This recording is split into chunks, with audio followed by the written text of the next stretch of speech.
Well, welcome to the first Logic Volunteer Training. I am so happy that you've joined me. I'm happy that you're on the team. I'm so excited about what God is going to be doing. I'm going to explain just really quickly how this is going to work over the next several months. What I'm going to be initiating is a series of these trainings, and the heart behind them is for them to take no longer than about 10 to 15 minutes max. That's all inclusive. That's the email, the video. I'm going to ask you to do a response. I'd like for these to take about 15 minutes max of your time. I really want to value your time. I know you're busy. So here's how it's going to look. Periodically, hopefully every a couple of weeks to 3 weeks, you'll get an email. That email will have a kind of a bullet point, kind of a few thoughts pertaining to the training leading up to the video. You'll then click a link that will take you to a video much like this, where I will be giving a basic 5-minute training on something relating, I think, a powerful, valuable concept relating to working with student ministry. The goal is to learn how to be intentional. The goal is to learn how to be relational.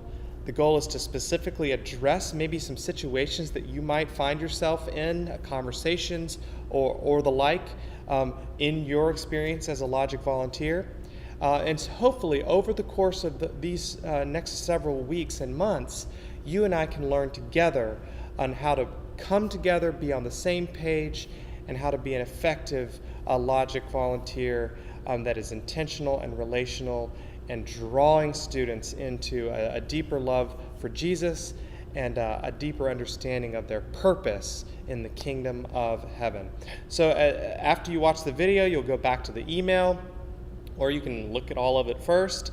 There'll be some questions relating to the video in that email, and my request for you is that you then respond to that email with your answers to those questions. There'll only be 2 to 3 questions. I only want 2 or 3 sentences because I value what you are thinking and processing through the follow-up to that training. I also would like to hear, as a part of that email, something that's going on in your personal life that I can be praying for. Always feel free to include that in the email. I'll actually have a section in the email that allows you to do that. So that's basically it. You'll you'll open the email, you'll read it, you'll watch the video, you'll respond. And together, I believe that we will be able to powerfully influence this next generation and come together through these trainings to learn how to do it in a more excellent way. But excellence must be filled with grace, and grace means that you're filling your conversations with highly relational and highly intentional discussions. All right, so this first one, I'm just going to challenge you with a couple of quick thoughts, and that'll be it for our first training, really. And before I do that, I'd like to read a passage. This is from the book of Hebrews, and the writer of Hebrews is reminding us that about the story of Abraham. Now, Abraham was called by God to go to a country that he wasn't told where that country was going to be. And the writer of Hebrews writes this in Hebrews 11, "And Abraham set out, not knowing where he was going." So I want you to keep that passage of Scripture in mind over the next few minutes. But here's the challenge I have for you, and it starts with a question. The question is this: why did you say yes to getting involved in Logic? And it may not have exactly happened that way. You didn't have to say yes or no. But the answer varies for a lot of people. Many of you have always kind of fell into student ministry because maybe you liked it in high school and you just kind of always done it since then. Some of you, somebody asked or challenged you to be a part of a student ministry at Lighthouse. And then there's others of you who maybe feel like it's a gift. You feel maybe a calling, maybe towards your future maybe lies deep in student ministry. But for whatever reason that you're involved, the key is that you're here right now. You're watching this video. And I'd like to challenge you with maybe one more question. The question is this: how many students in your life outside of your family know you by your first name. So not family related, just students in general. And a follow-up question to that is that how many American adults do you think have students in their lives outside of their family who know them by their first name? You know, it's really interesting that I believe that percentage is pretty low of American adults that have students that know them by their first name outside of their family. And you and I get to be a part of a pretty low percentage. Being a part of a student ministry means that students know you and you know them. You're not related to them. Maybe you might be related to one or two of them, but in general, you're not related to them. And there is a need that we all have, and that's to relate to other people. We need to be mentored. We need to be encouraged. We need to be challenged. God uses people to bring people into his kingdom. And I believe by and large the student culture that we live in today is devoid of relationships.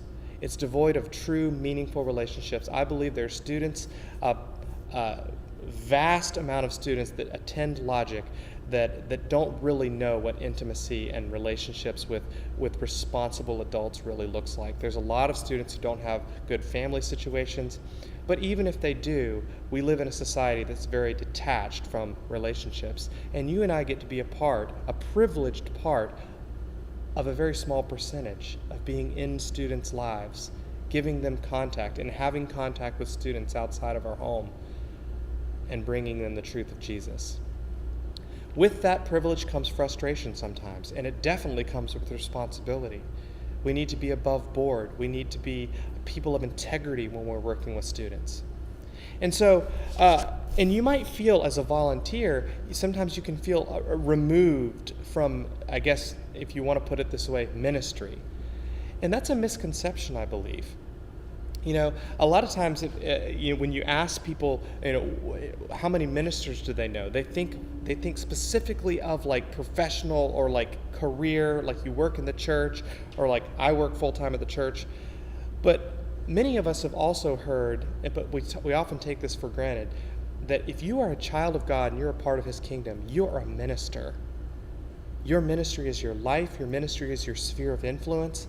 And what a challenge, what a blessing, what a beautiful thing to be a part of a teenager's life, middle and high school, as your ministry. They're not the future, they're the now.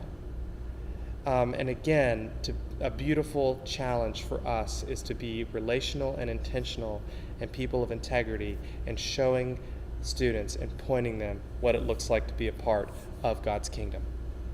So, lose the misconception that there's volunteers and then there's full-time ministers. We're all ministers. We're all in ministry. And I can't tell you enough how much I value you as being a part of the Logic team. I believe we're all in it together, and so I'm so thankful for you. So I'm going to ask you 3 questions to sort of end this first video, and I know this one is a little bit longer, and I'm hoping that they'll be to about 5 minutes long. I'm going to keep them to about 5 minutes per training. We had a little housekeeping in this one. So here's the 3 questions that I'd like to leave you with. The first one is this: what gets you excited about working with Logic and working with students, and why does that make you excited? That's 1A. That's question 1A. What gets you excited and why? Question 1B is what makes you nervous and why. So what makes you excited and what makes you nervous? That's question 1. Question 2 is, have you ever experienced a time working with students in your life where you felt lost and confused? Much like Abraham, God called him to something and he didn't know where he was going. Have you ever felt like you don't know where you're going and that you feel a little bit lost and confused? Do you have a testimony about how God used that? What's your testimony? How did you come through that? What did you learn from it? And then question number 3 is simply, what do you need from me? What do you need from me, your leader? I want to make sure that I'm hearing your concerns, your heart. What do you need from me? As a part of your response to these questions, always feel free to include what's going on in your personal life so I can know how to pray for you. But specifically, this question number 3 is relating to in the ministry. In the ministry of logic, what do you need from me? And that's it. Please take some time, 5 minutes max, to give me a short couple of sentence response to each of those questions, and I definitely look forward to hearing from you. And I look forward over the next few weeks to be giving these trainings, listening from you, and us growing together as excellent logic volunteers. Hope you're having a great week. Again, welcome to the first training, and I look forward to seeing you next time. Have a good one.